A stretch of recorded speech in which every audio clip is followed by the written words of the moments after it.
A major development in a story that WVLT News broke this evening.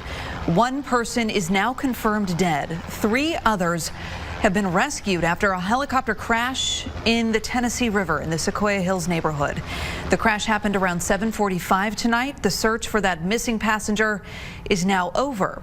Now, 3 managed to escape the crash and were picked up by a pontoon boat as they were swimming to shore.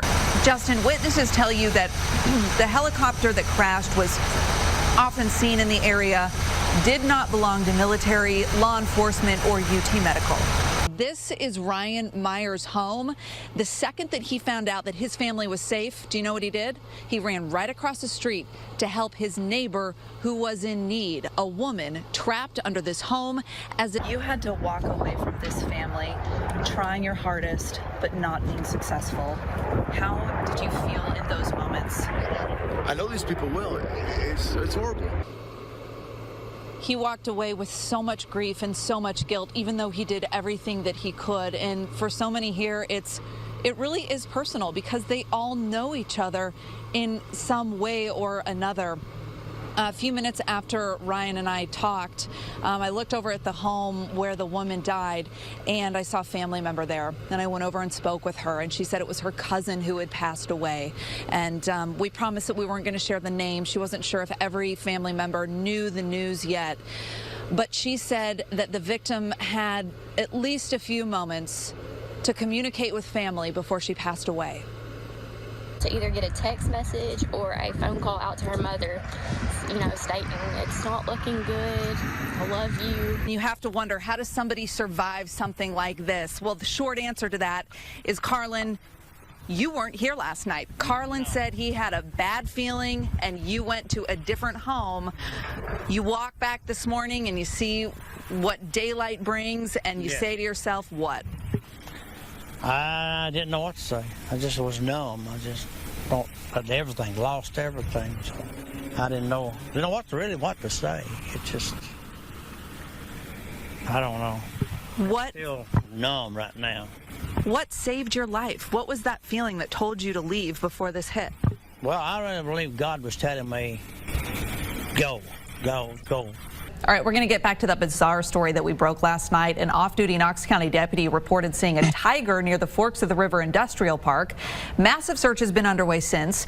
Phil Colcloth with Zoo Knoxville is joining us. Phil, your tigers at Zoo Knoxville, they're accounted for. So are little Ponderosas and Tiger Haven.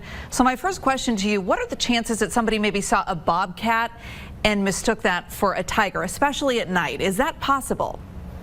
Sure, it's absolutely possible and absolutely likely. Crews here on the ground will tell you there are 2 subdivisions that were essentially obliterated. We're standing right on the edge of one of them. They are going house to house, or what was a house at one time, looking through the rubble for signs of people who might need help, or in the most unfortunate of circumstances, victims in this case. And what did you find here? I found the Holy Bible here, that everything beside it was destroyed, but there's not a page gone in this Bible. It's fully intact, you say? It's a family Bible, and we'd like to find out whose family Bible it was. And one of your fellow officers came up to our crews just a few minutes ago with this Kodak image, and it's hard to see, but it's of a family. And these are treasures, pieces that people are going to want back. And you're collecting them and making sure that these get back in the right hands. So I hope that you find the rightful owner of that Bible. I know that it probably would mean a lot to them to have it back. Yes, in this neighborhood, driveways, they lead to homes that no longer exist. And the images that they now lead to are absolutely chilling. You see cars that have clearly been searched by emergency responders looking for victims, looking for people who might need help. Amanda and I have seen each other literally, I think, once in the last 4 weeks or 5 weeks, something like that. 5 weeks. How are you? It's been such a refreshing break, Ted. You're a brand new I'm just girl. kidding.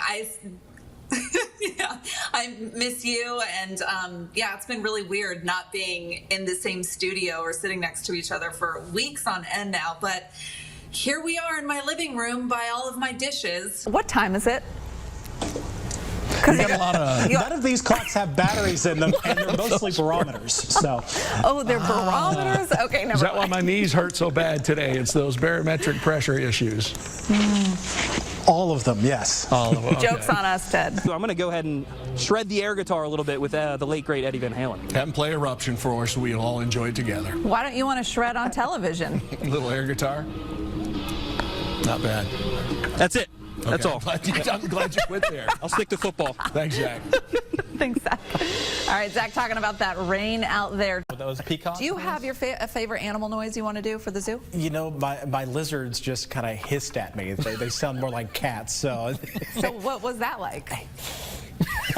That's really all it was. At first, a spokesperson at the base told us that they were working a possible active shooter situation, but it quickly became clear that was not the case. Now, within the last few minutes, base officials telling us the whole thing was a misunderstanding.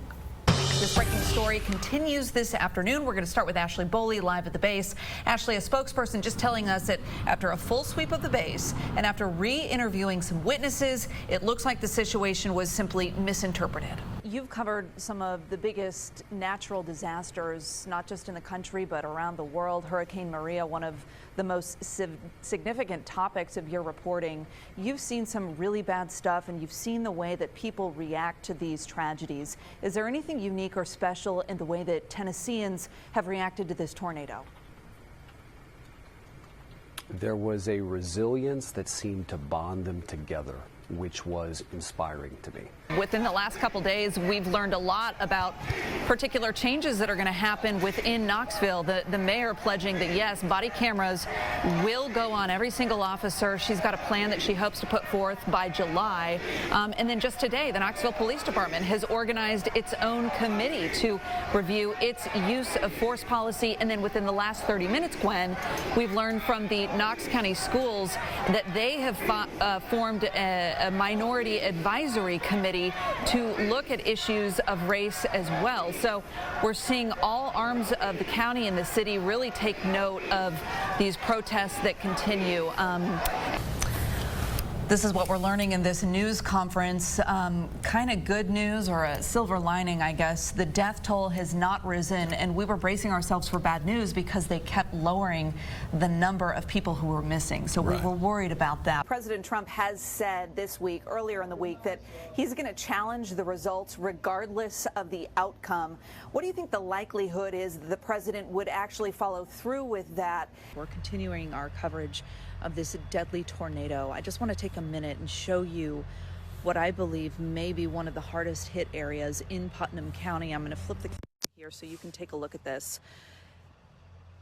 This is where search and rescue crews are focusing most of their energy tonight. You can see those big stadium lights have been erected to help them see as they sift through the rubble in search of people who are missing. We know about 77 people are missing at this hour. Probably the worst possible news has just come into our newsroom. After weeks of searching for missing Tennessee toddler Evelyn Boswell, the Tennessee Bureau of Investigation has announced they believe it has now come to a heartbreaking end. They say that authorities have found what they believe are the remains of the missing 15-month-old on the property of a relative of the little girl's grandfather in Sullivan County. They say authorities searched the property tonight and found the remains that they believe belong to the child. Their one concern has long been with Megan Boswell, the toddler's mother. They have long said throughout this investigation that they've been very concerned about statements she's made. They said, look, she's not shooting us straight. Her story continues to change. We don't believe that she's being entirely truthful, which for investigators is concerning. You want a mother to be forthcoming about the whereabouts of their child. If they know anything, they'll be desperate to find that child, and police just felt like that wasn't the case here.